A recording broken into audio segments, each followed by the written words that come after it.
प्रेम से बोल लखन सिया रामचंद्र की जय। उमापति महादेव की जय। पवन सुत हनुमान की जय। रामचरित्र मानस के सुनवैया संगवारी भाई मन, शांति भक्ति शक्ति के जन्मैया बहिनी दाई मन, काबर दुरिहाय हो तीर म तिरियालो, मानस गंगा में डुबकी लगा के तन मन ला फरियालो। नवधा रामायण पूर्ण रामायण है, एमा कथा पूर्ण है, चरित्र पूर्ण है, जन्म पूर्ण है, लिखैया पूर्ण है, भक्ति पूर्ण है। सबले बड़े अंक 9 होते। राम के अवतार घलाको ह 9वां अवतार है। राम के जन्म ह 9वीं के दिने। श्री रामचरित्र मानस घलाको ह 9 अक्षर में पूर्ण है।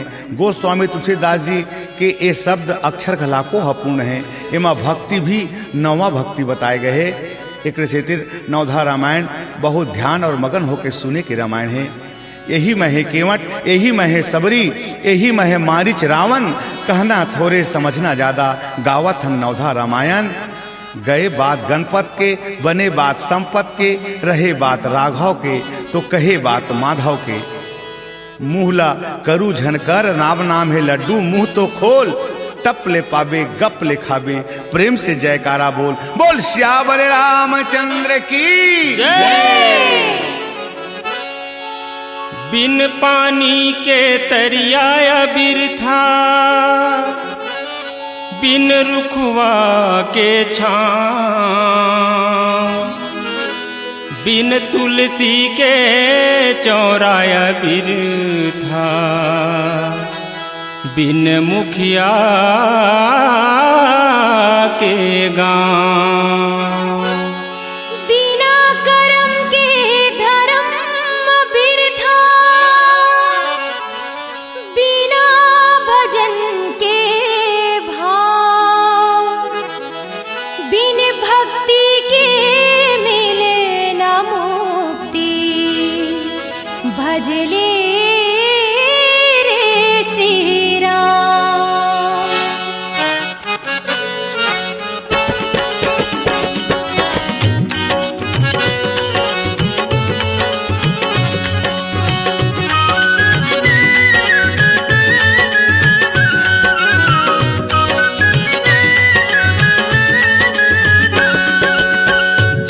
जी हाँ होत कथा श्री राम के, जी हाँ होत कथा श्री राम के। ए मोर भाई पहली बिराजे हनुमान, ए मोर भाई पहली बिराजे हनुमान। तिहा तिहा पहुँचे देवता चारों धाम के, तिहा तिहा पहुँचे देवता चारों धाम के।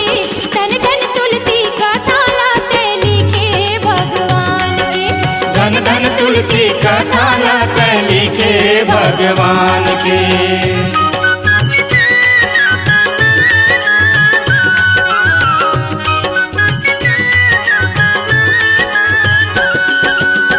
यही तो रामायण कथा गंगा सही लागे भैया, डुबकी लगा ले, डुबकी लगा ले रे भैया, डुबकी लगा ले।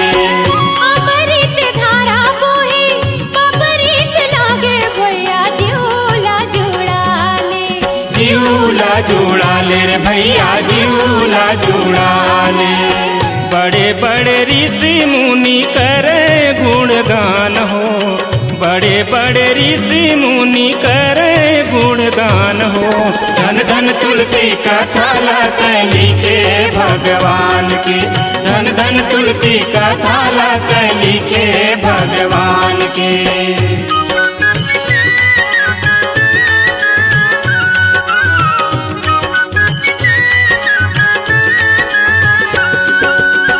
धन्य धन्य श्री तुलसीदासा, भजो रामा सिया रामा।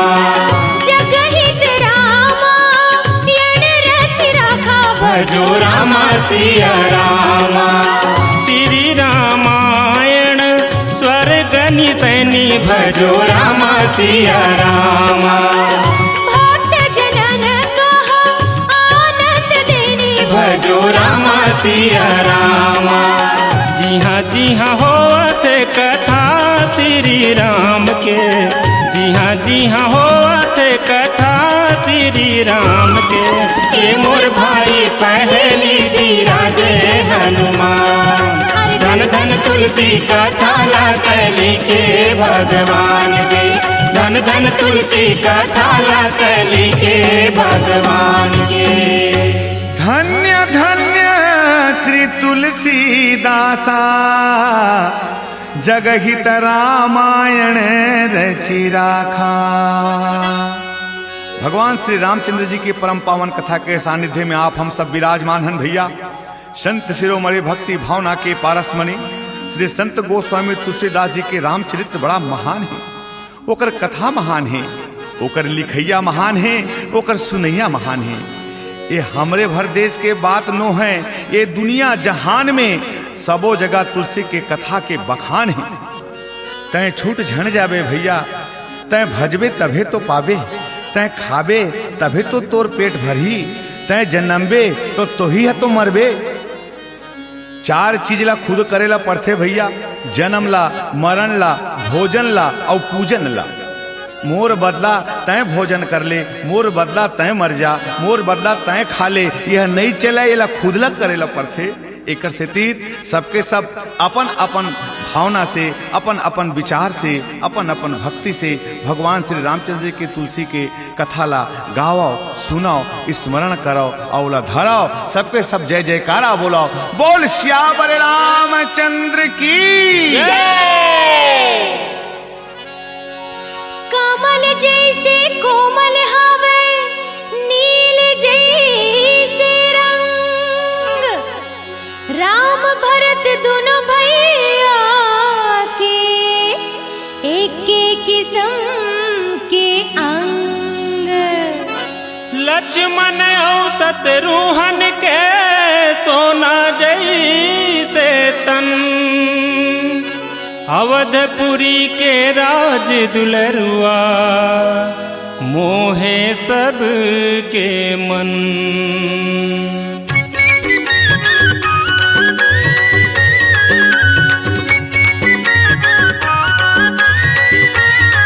यदि दान लुटावेगा राजा, दान लुटावेगा, यदि अवधपुर के नर नारी मन खुशी मनावेगा, यदि अवधपुर के नर नारी मन खुशी मनावेगा। यदि मंगल गावेगा, झूमे नाचे गावेना, यदि अवधपुर के नर नारी मन खुशी मनावेगा, यदि अवधपुर के नर नारी मन खुशी मनावेगा।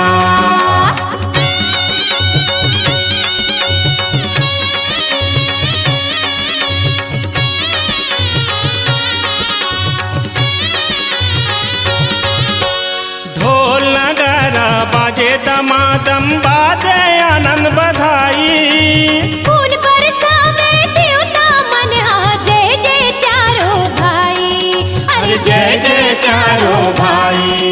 ये दान लुटावेगा, पर्वत दान लुटावेना, यदि अवधपुर के नर नारी मन खुशी मनावेना, यदि अवधपुर के नर नारी मन खुशी मनावेना।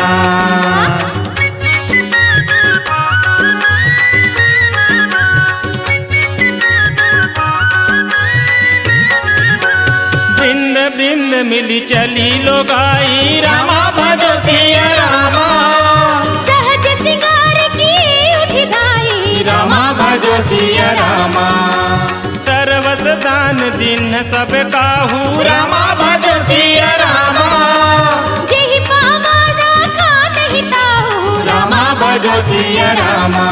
ये मंगल गावना, झूमे नाचे गावना, यदि अवधपुर के नर नारी मन खुशी मनावेना, यदि अवधपुर के नर नारी मन खुशी मनावेना, यदि अवधपुर के नर नारी मन खुशी मनावेना।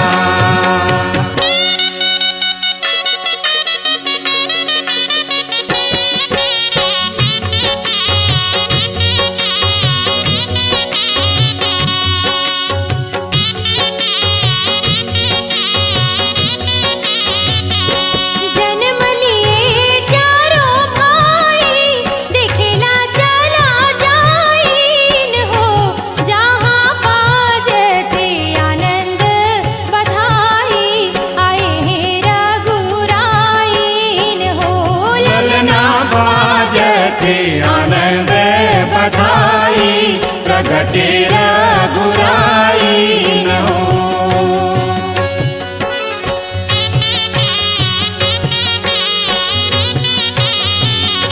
कंचन थार सजाई, मंगल गीत गाइन हो, चलो जुर्मिल दर्शन पाई, कि भाग जगाइन हो। ललना बाजते आनंद बधाई, प्रगटे रघुराई न हो। ललना बाजते आनंद बधाई, प्रगटे रघुराई न हो।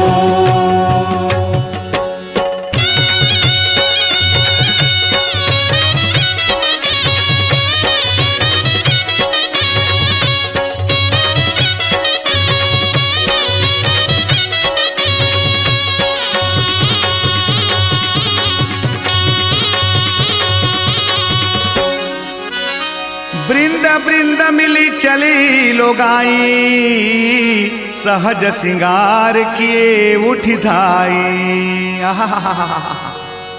राजा दशरथ के घर चार चार ललना पैदा होए भैया। कहर महर गली खोल करा थे, उड़ा थे रंग गुलाल, अरे चंदा सूरज घला को रद्दा लभुला गे भैया। राजा पर्वत दान लुटावा थे, पर्वत दान लुटावे राजा बेटा पाइस चार जी, हाथी घोड़ा सोना चांदी बांटे चाउर दार जी। लक्कर लउहा जाथे बिसहुआ दौड़त जाथे चैती, सब झन ले अघुआ गे कुंवरिया बन गे ऊकर पैती। तय काबर पिछवाहत सबके सब चला, आनंद मंगल बधाई के बाजा में सब शामिल होवा, गावा मगन होवा आनंद मनावा। अवधपुरी सब जात हैं, जुरे हावे सबो देवी देवता।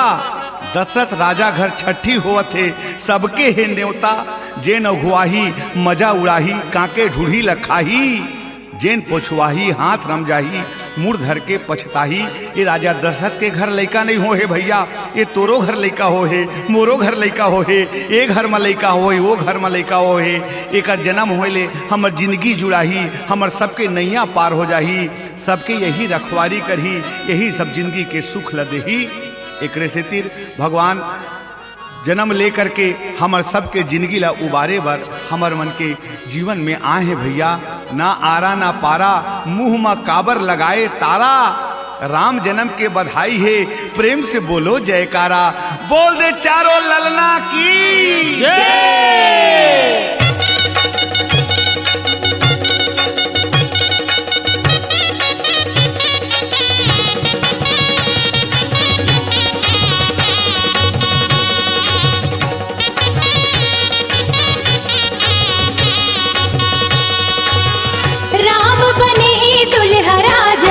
जनकपुरे चलो चल दीदी, राम बने ही दुल्हा राजा।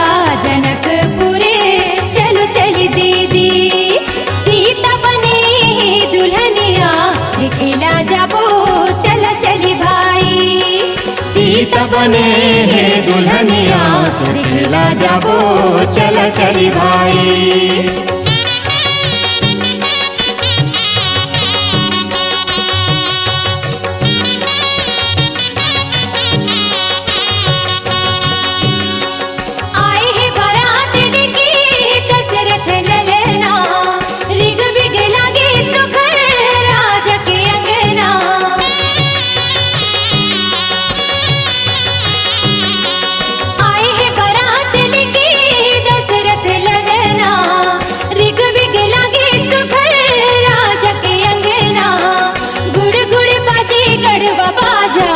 जनकपुरे चलो चल दीदी, सीता बने हे दुल्हनिया।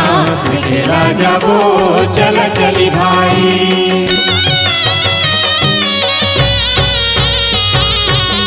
प्रेम पुलक मना हृदय उछाहु, चले बिलोकन राम विवाहु।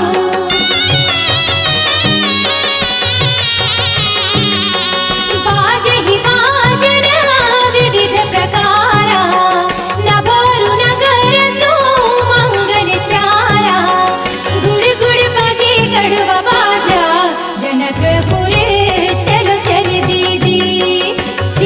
बने है दुल्हनिया देखेला जाबो चल चली भाई देखेला जाबो चल चली भाई देखेला जाबो चल चली भाई प्रेम पुलक मन हृदय उछाहू चले बिलोकन राम विवाहो बाजहि बाजन विविध प्रकारा न भयरु नगर सुमंगल जारा। राम सीता के जामर जोड़ी चुक चुक ले दिखा थे भैया। राजा जनक और दशरथ जी सुघर समधी में फवा थे भैया।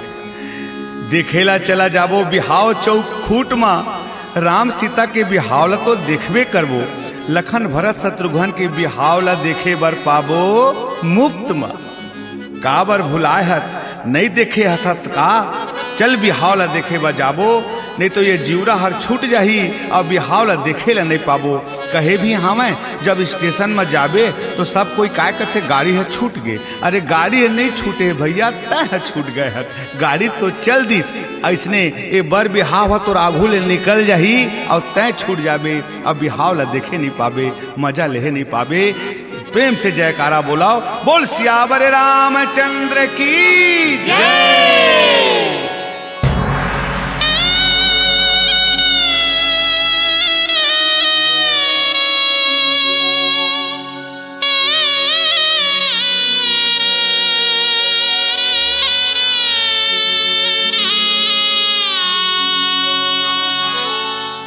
धरर धरर के रोवे रानी होगे राजा कठवा ये पूर्वासी पीटत छाती लग गे बानी लालकवा। आज अवध की फाटत धरती हाय अभागिन चोला करम के लिखना लिख गे विधना 14 बरस के रोना हो 14 बरस के रोना। सुनना हो गए अवधपुर रोवत रे राम सीता लखन बन जावत रे राम सीता लखन बन जावत रे। सुनना हो गए अवधपुर रोवत रे राम सीता लखन बन जावत रे राम सीता लखन बन जावत रे।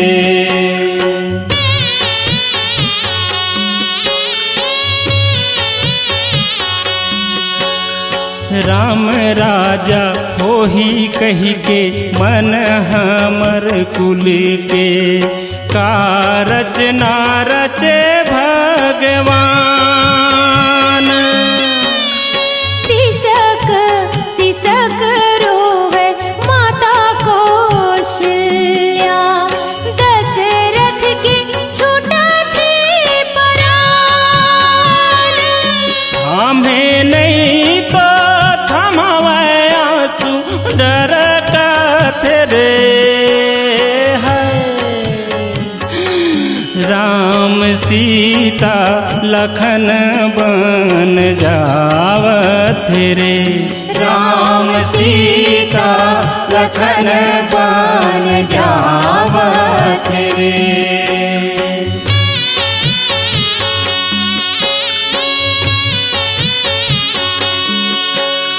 सुनी भय विकल सकल नर नारी राम भजो सिया राम। बेली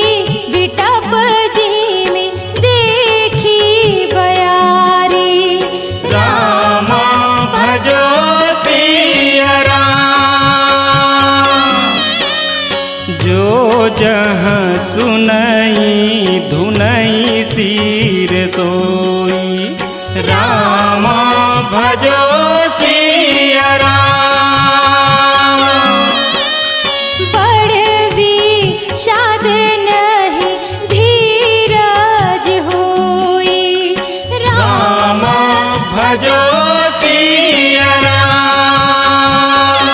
सुनना हो गए अवधपुर रोवत रे राम सीता लखन बन जावत रे। राम सीता लखन बन जावत रे। राम सीता लखन बन जावत रे।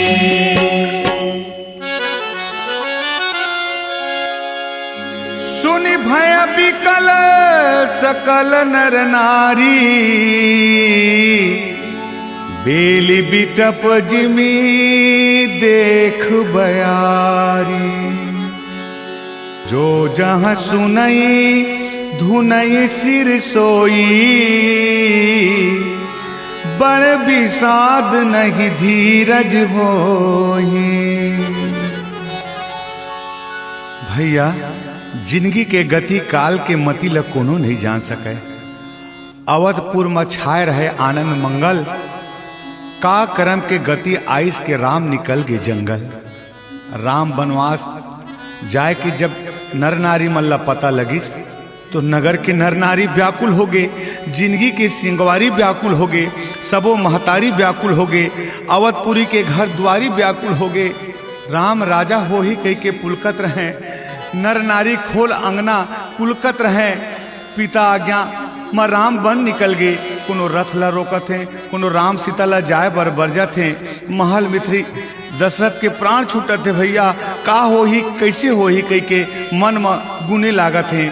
राम जैसे अवध ले निकल गए उसने हमर हृदय अवध ले राम ना निकल जाए। भैया एला थामे रही हो काबर की कोनो लोभ मोह के जब पड़थे माया राम निकल जाते छोड़ के एकाया।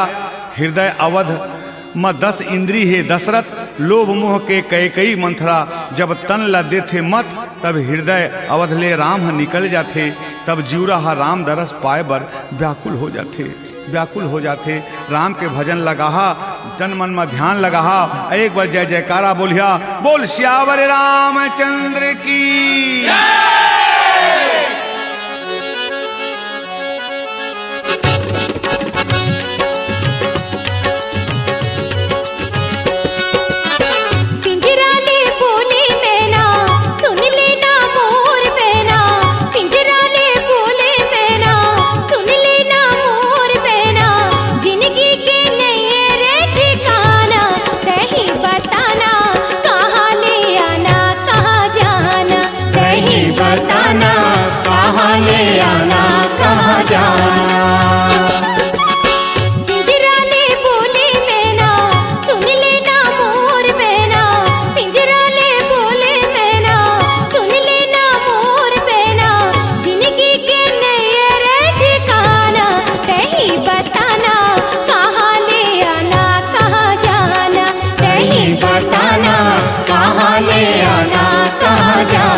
कहीं बताना कहाँ ले आना कहाँ जाना, कहीं बताना कहाँ ले आना कहाँ जाना। राम कथा सुंदर करतारी संशय विहग उड़ावनहारी। अरे भैया ये तन के नहीं है ठिकाना, राम भजन में है जिंदगी बिताना। पहली सांस है तोरे दूसरिया सांस तो ऊपर वाले की है, ये कब छूट जाही तो ला पता नहीं पावे, काकर पारी कब आही कोनो जान नहीं पाही। तय जिन ला अपन कहत हस ये तेन तोर नो है भैया, कहे भी हमाए दुनिया में ये जीव ला छूटे में कोई टाइम नहीं लागे।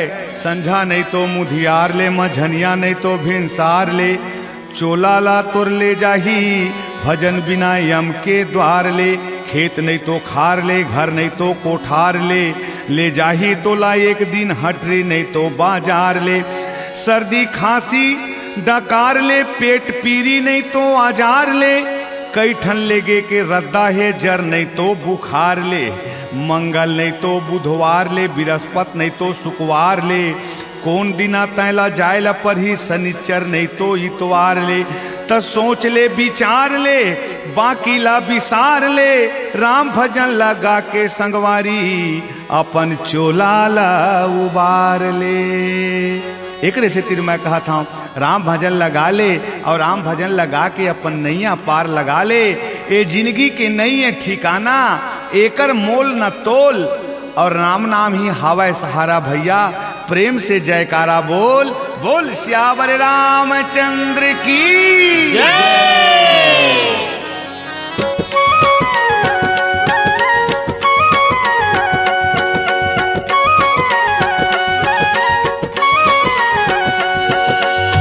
आगे रे गंगा तीर राम, आगे रे भाई रे। आए राम रघुराई रे संगे लखन सिया माई रे, राम चरण ला धोके भैया नैया पार लगाई रे। गंगा तीर राम आगे रे,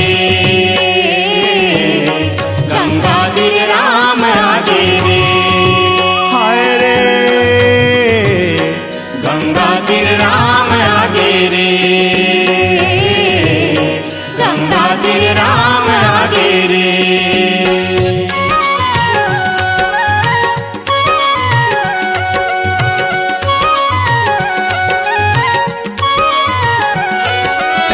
जिंदगी के राम जी खेवैया ओही है भाग जगैया, बूढ़े झन का भू हमर डोंगा डोले झन डगमग डैया,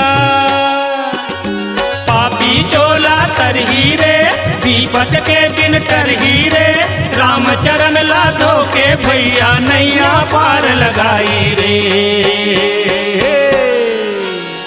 गंगा तीर राम आगे रे, गंगा तीर राम आगे रे, गंगा तीर राम आगे रे, गंगा तीर राम आगे रे।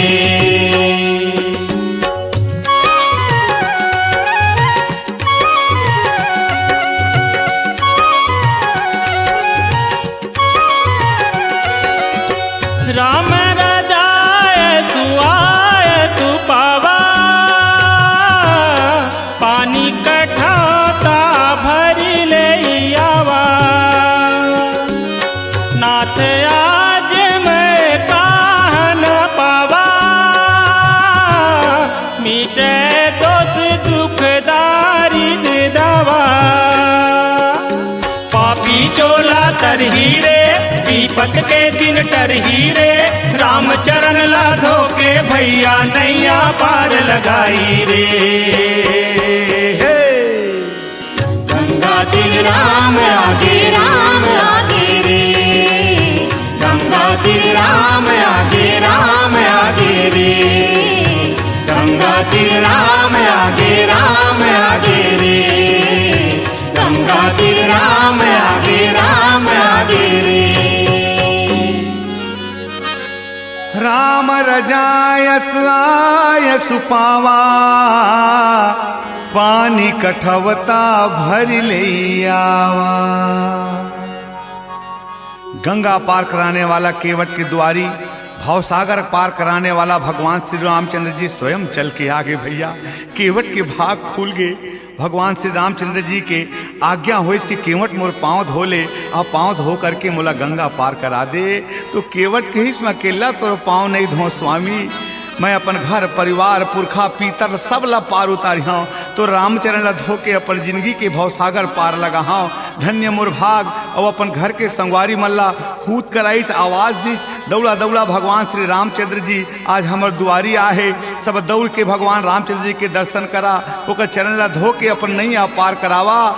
आकाश मार्ग ले फूल के वृष्टि होइस, और सब कहीन धन धन केवट भैया, धन धन केवट भैया उबारे अपन चोलाला।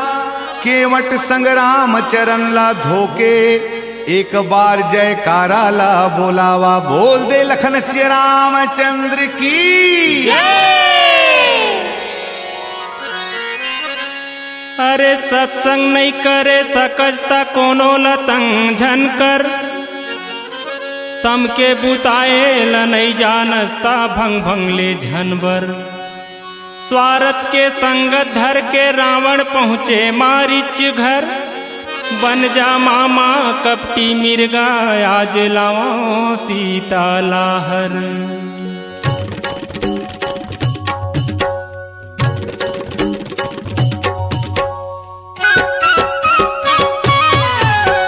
मिर्गा नहीं बाँचे रामा हो, मिर्गा नहीं बाँचना, मिर्गा नहीं बाँचे रामा हो, मिर्गा नहीं बाँचना। लेके कूदावत जंगल तीरे तीर, ओला खोजत मारे पर रघुवीर। मिर्गा नहीं बाँचे रामा हो, मिर्गा नहीं बाँचना, मिर्गा नहीं बाँचे रामा हो, मिर्गा नहीं बाँचना।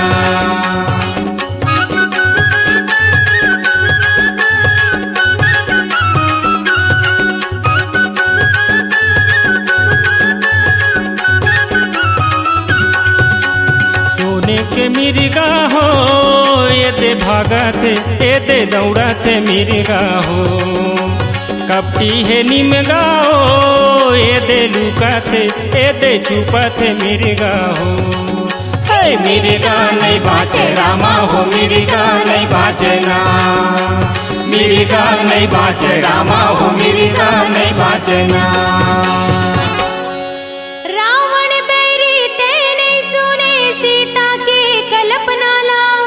कत को अर्ज से कत को बर्ज से पाप समाए तोर मन मा। लेके लेके वो दाई लेके वो नहीं कोनो बचैया, लेके लेके वो हर के लेके वो नहीं कोनो छोड़ैया। रावण लेके वो हर के लेके वो नहीं कोनो देखैया, रावण लेके वो हर के लेके वो नहीं कोनो देखैया। तेहि बन निकट दसानन गयऊ, तब मारीच कपट मृग भयऊ।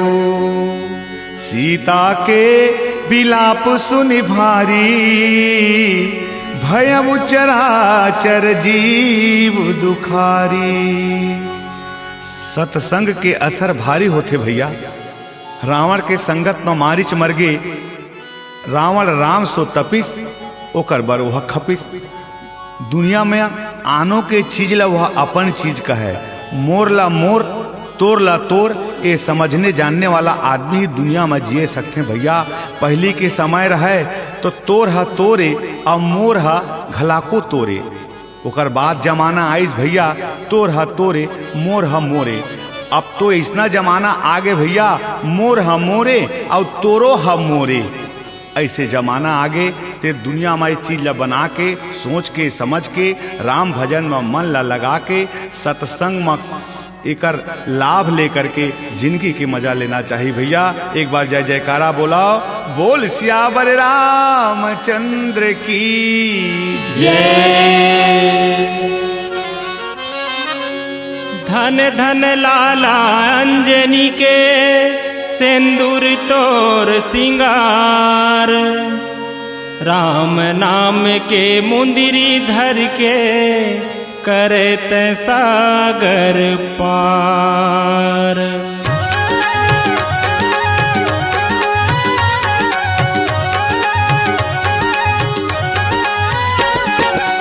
अंजनी के लाला बजरंगी हो, तोरे महिमाया पार है। अंजनी के लाला बजरंगी हो, तोरे महिमाया पार है। विपद के बने तहा संगी हो, तोरे महिमाया पार है। विपद के बने तहाँ संगी हो, तोरे महिमाया पार है।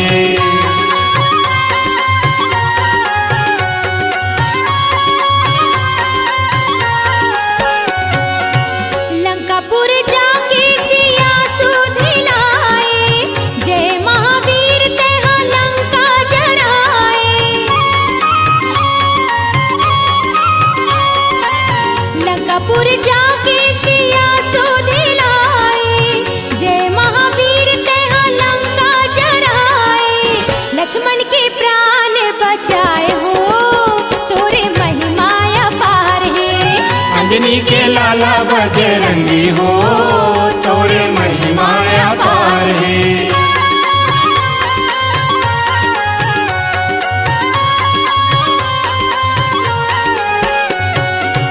सुमरि पवन सुत पावन नामु, अपने वश कर राखे उरामु।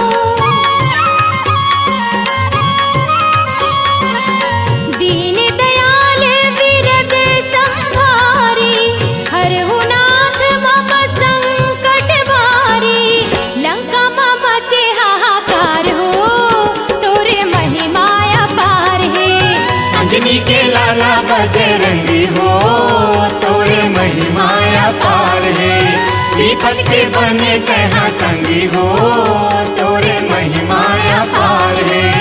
अंजनी के लाला बजरंगी हो, तोरे महिमाया पार है। सुमरि पवन सुत पावन नामू, अपने बस करी राखे रामू। हनुमंत लाला वीर बजरंगी भगवान श्री रामचंद्र जी के परम भक्त परम सेवक हैं भैया। सुग्रीव जी ला किष्किंधा के राजा, विभीषण जी ला लंका के राजा प्रदान करके हनुमान जी रामचंद्र जी के चरण सेवक के परम भक्त कहाँ हैं। अब आज राजा रामचंद्र जी हनुमान जी की मदद से लंका में विजय प्राप्त करके अवधपुरी लौटत हैं। अवधपुरी के नर नारी निहारत भगवान के राम के रद्दा देखत, राम के रास्ता देखत बाट जोहत है भैया। सब नर नारी ला पता चला थे भगवान राम ओदे आवा थे। सब जय जयकारा बोलीन, कहीं बोल सियावर रामचंद्र की आवते आवते आवते रे, आवते आवते आवते रे, रघुनंदन रथ चढ़ी। आवते रे रघुनंदन अवधपुरी, आवते रे रघुनंदन रथ चढ़ी। आवते रे रघुनंदन अवधपुरी।